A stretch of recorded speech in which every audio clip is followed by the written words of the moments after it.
You may have heard some bad things about chiropractors. Chiropractors aren't real doctors. Well, education requirements to become a chiropractor and a doctor mean that that's untrue. Chiropractors are fake. The body of evidence in support for chiropractic is growing faster than ever before, and it's obtaining more and more acceptance by MDs, patients, and organizations alike. Chiropractors have no medical training whatsoever. Well, yeah, chiropractors have chiropractic training for which there is overlap with medicine, but we practice chiropractic, not medicine. As a profession, we do get some hate, especially in online echo chambers. Don't get me wrong, we do get a lot of love, but there is still some hate. In this video, we'll be discussing why some people are so vehemently against chiropractors, and also why the narrative is starting to shift to become more and more positive. Disclaimer time for my chiropractic friends. This video will be comparing evidence-based practice to subluxation theory. It is not my intention to bash either philosophy, but rather highlight why some people might have a quackery perspective on our profession as a whole. I myself practice from an evidence-based mindset, but some of my closest mentors and most selfless chiropractors whom I've ever met practice from a subluxation theory-based perspective, and I can acknowledge them for the humans that they are, despite having very different viewpoints. Alright, all of that out of the way, let's get into it. Channel, meet Hippocrates. Hello. Hippocrates, meet channel. Hippocrates is considered to be the founder of medicine, and this is because he attributed disease to a physical cause rather than supernatural or magical. Prior to his writing of the Hippocratic Corpus, which was a collection of medical texts attributed to Hippocrates, the role of a healer was performed by priests or magicians. The sick would be attended to by the church or witch doctors and shaman, and this was due to the belief that illness was a divine punishment, and the healing from that illness was considered a divine intervention from the gods. In line with this, techniques that could be reasonably considered as health interventions were mostly limited to prayer offerings to the gods, spells, or incantations. With the modern day perspective, it's very obvious that physical illness can be attributed to a physical cause. These include things like bacteria, viruses, or fungi. However, in ancient times, in those who did recover from disease, what was considered the divine intervention and gift of healing from the gods was actually just their adaptive immune system finally doing its job. What was once considered fact, i.e. gods taking action, is now actually quite laughable and thoroughly debunked. But hey, we did not know better, and now we do, and we do better. I don't need to provide any citations when I say that the average life expectancy of modern day far exceeds the average life expectancy of the ancient Greeks. Chiropractic, by comparison, is a very young profession, originally founded in 1895 by D.D. Palmer. D.D. Palmer founded chiropractic on the philosophy that the misalignment of vertebrae, which are the bones within our spine, can interfere with the nervous flow or nerve impulses throughout our entire body, leading to disease. He gave these misaligned vertebrae the term subluxations. He then had the conclusion that all disease could be cured or prevented through realignment of the spine through a technique known as chiropractic adjustment. It was his belief that chiropractic adjustments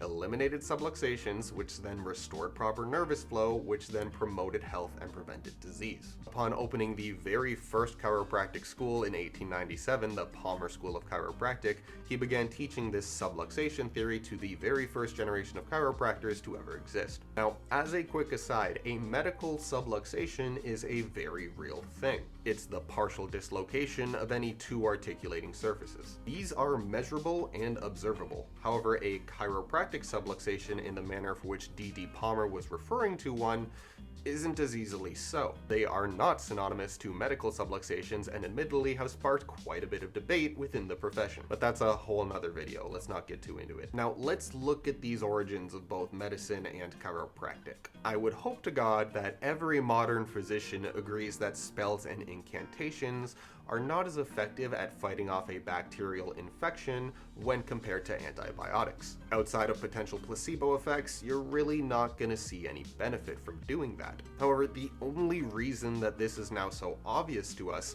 is because we've had about 2,300 years to distill this knowledge down. If it was 350 BC, there'd probably be some contention along that fact. Now, chiropractic has had significantly less time to develop when compared to medicine. At the time of making this video, chiropractic chiropractic is only 128 years old, which is just over 4 generations of chiros. Now, despite this much shorter time frame, the field has still made fantastic strides in its evolution and understanding and thinking. When I say this, I'm specifically referring to the fact that most modern chiropractors and most modern chiropractic schools now follow something referred to as an evidence-based approach. Evidence-based chiropractors believe that healthcare intervention should be supported by solid evidence from well-designed research, rather than relying on anecdotal evidence, tradition, or faith. For an example of an evidence-based chiropractor, you don't need to look much further than my channel. It's my literal career path. I'm trying to make a living off it. As one myself, I am regularly reading research, systematic reviews, randomized controlled trials whenever developing a patient care plan or even making YouTube channels. And maybe I'm biased, but I don't think I come off as too quacky. By the core nature of this approach, we do not subscribe to subluxation theory, as we have examined all the evidence we've been exposed to and have found the support for it to be wanting. Now, what we have found, and pretty much all agree upon, is that chiropractors are very, very good at handling mechanical or musculoskeletal complaints. However, as soon as we start examining all-cause disease, and spinal manipulation being the primary intervention against this all-cause disease, yeah, the argument kind of falls apart. So why do people think that chiropractors are quacks? In order to provide the most effective care that we can for our patients, as well as to become better integrated into the mainstream health and multidisciplinary teams, chiropractors have begun their shift into an evidence-based approach. With MDs being the gold standard for healthcare and MDs practicing from an evidence-informed approach, it makes the most sense to emulate this method. And this shift is occurring through modification of the modern chiropractic curriculum at chiropractic schools. For more information on the modern chiropractic education, you can click this video up here where I go pretty in depth about the education CMCC, which is the school that I attended, offers. However, this shift to evidence-based focus is still very new. We're talking within the last 30 or so years. This 30 years is only a single generation, which means that many older, still established and practicing chiropractors subscribe to subluxation theory because it is what they were taught. And this belief-based system may be at odds with some people. Despite the terrifying perspectives and sensationalism that are appearing on the news, we as a population are getting smarter. Millennials are the most educated population in history, and Gen Xers, our parents, are the second most educated population. With education comes the ability to critically rationalize and form thoughts based in evidence and reality rather than strict opinion, emotion, or belief. An educated population also innately questions the things that it is told rather than immediately accepting them for fact. So this idea of chiropractors being quacks likely stems from an educated patient visiting a subluxation theory chiropractor and having those two conflicting philosophies collide. This difference in worldview and approach creates a very obvious friction. When the patient is educated, perhaps with a background in molecular biology and knowledge of different microorganisms and illness and whatnot, and the chiropractor that they are visiting tells them that all disease can be prevented through manipulation of the back, that can be kind of difficult to take seriously. That patient may walk away from that experience with a negative viewpoint of chiropractors en masse, and he may share that viewpoint with his friends, his family, or online. This is even before any mentioning of possible predatory business tactics, which again you can learn more about up there. Had this individual seen a modern evidence-based chiropractor, it's very likely that his or her perspectives and experiences would be a lot more positive. And this is because the worldviews and understandings line up. The claims made by evidence-based chiropractors seem more rational, more real, and more legitimate because they have evidence and research and replication behind them, and this documentation is simply more appealing to that patient. And this is the same aspect that's at play when we consider the relationship between medical doctors and doctors of chiropractic. Medical doctors practice from an evidence-informed perspective, and the difference in worldview between a medical doctor practicing from that perspective and a subluxation theory-based chiropractor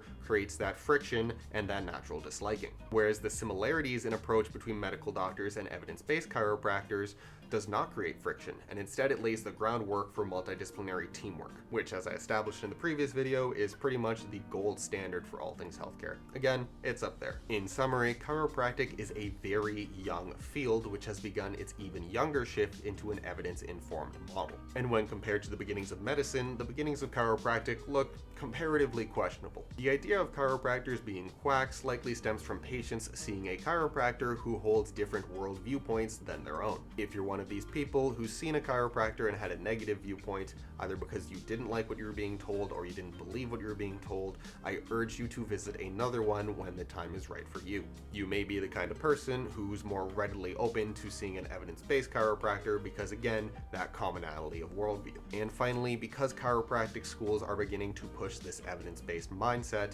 most graduates and the new generations of chiropractors practice with this evidence-based approach. Therefore, in another generation's time, I predict that this evidence-based approach will be the overwhelming majority for how chiropractors practice. And this shift will only help to push chiropractors into becoming more and more accepted in mainstream media and less quacky. Thank you so much for your time, guys. I really do appreciate it. If you have a spare 3 seconds, please subscribe down below. It'll help me to subscribe to more research databases. You can click here for the previous video, and you can click here for the most recent one. Have yourselves great days.